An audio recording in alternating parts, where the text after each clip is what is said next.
कमीनी, लड़के की बराबरी करती है। कहते कहते जमुना ने 10 वर्षीय दुर्गा के गाल पर तड़ातड़ तमाचे जड़कर उसे जमीन पर गिरा दिया। क्रोध से तमतमाते चेहरे से चिल्लाई। लड़के की बराबरी करती है। तू तो चली जाएगी पराए घर। मेरा सहारा तो यही होगा। उसके लिए तो कोई चीज खानी पीनी मुश्किल है, इन चुड़ैलों के कारण। अरे, तू तो बड़ी है, वह छोटा है। उसे खा लेने दिया कर, लेकिन मजाल है कि वह कुछ खा सके।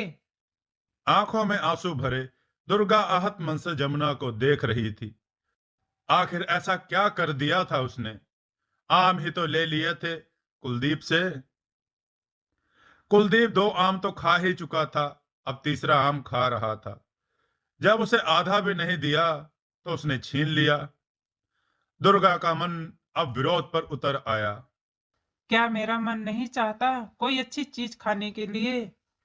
कुलदीप तो कुछ करता भी नहीं, फिर भी इसे खाने के लिए बढ़िया बढ़िया चीजें। मेरे लिए कुछ भी नहीं। काम करने के लिए मैं कुछ नहीं करूंगी। मैं कुलदीप से ही कराएं काम। जमुना चिल्लाई। अब उठकर खाना बनवाने की तैयारी भी करवाएगी, या यूं ही टेसुए बहाकर दीदे फाड़ फाड़ कर देखती रहेगी? दुर्गा के ना कहते ही जमुना उसके बालों को झकझोरते हुए अपने साथ ले गई। यह रामकिशोर के घर की रोज की कहानी है। रामकिशोर एक साधारण से किसान हैं। अमृतपुर गांव में करीब 2 एकड़ खेती उन्हें मिली थी। उनका एक भाई और भी था, उसकी भी आजीविका खेती ही थी। सब डटकर मेहनत करते थे। गांव में उनका प्रतिष्ठित स्थान था। रामकिशोर के यहाँ लड़की का जन्म हुआ तो उन्हें निराशा हुई। पहली संतान के रूप में वे पुत्र की आशा करते थे। अगली बार फिर लड़की संतान हुई तो निराशा गहरे दुख में परिवर्तित हो गई। रामकिशोर की पत्नी जमुना देवी बहुत रोई। उनकी जेठानी तो पहले ही पुत्री के जन्म होने पर उसे व्यंग की दृष्टि से देखती थी, क्योंकि वह 5 पुत्रों को जन्म देकर राज रानी की तरह गर्वीली चाल से चलती थी और अपने आप को संसार की सबसे सौभाग्यवती स्त्री मानती थी।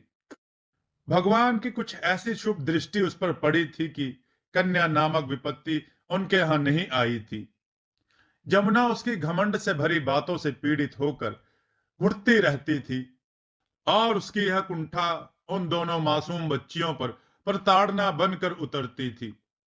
2 पुत्रियों के बाद बहुत समय के उपरांत पुत्र का जन्म हुआ तो हर्ष छा गया। बेटी दुर्गा 10 वर्ष की हो गई थी और ज्योति 8 साल की। लड़कियां भाई को पाकर फूली नहीं समाती थीं।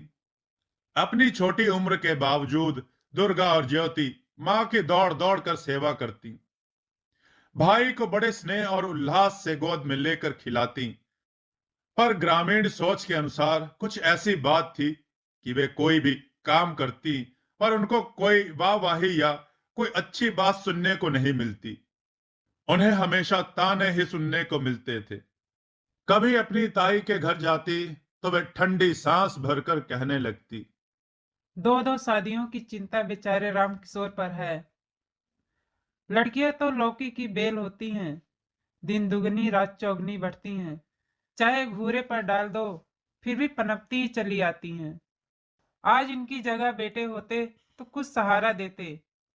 दुर्गा और ज्योति को यह बात सुनकर बुरी लगती, लेकिन वह करती क्या? कुछ बातें बिना कहे भी समझ में आती हैं। लड़कियां अपने ताऊ ताई, माँ बाप की उपेक्षा, तिरस्कार भरी दृष्टि को सहते सहते इस बात को प्रमाणित करने पर तुल जाती कि लड़कियां लड़कों से किसी बात में कम नहीं होती। ऐसा लगता था जैसे लड़की का जन्म लेकर उन्होंने कोई पाप किया है। बेटे का नाम बड़े अरमान से कुलदीप रखा गया था। बड़े लाड प्यार से कुलदीप का लालन पालन होने लगा। कोई अच्छी चीज आती तो कुलदीप को पहले दी जाती। जब उसका पेट भर जाता तो बची खुची टकटकी लगाए देखती अपनी बहनों को दे देता था।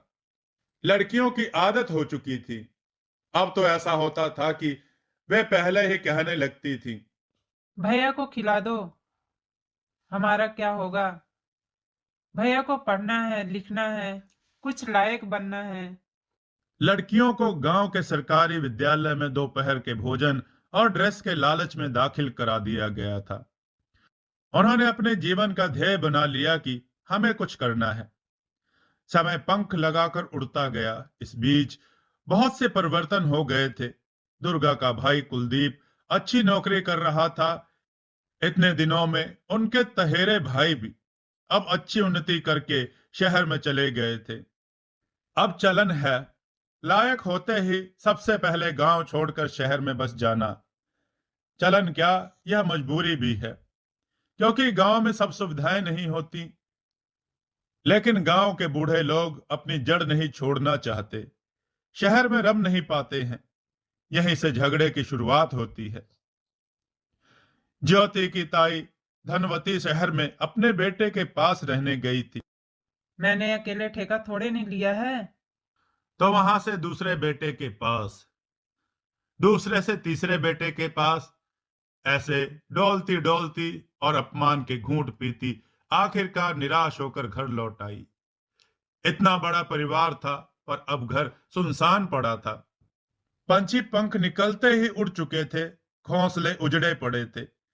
इधर राम किशोर के कुलदीप ने तो हमेशा अपनी सेवा करवाई थी, तो करना कैसे सीखता।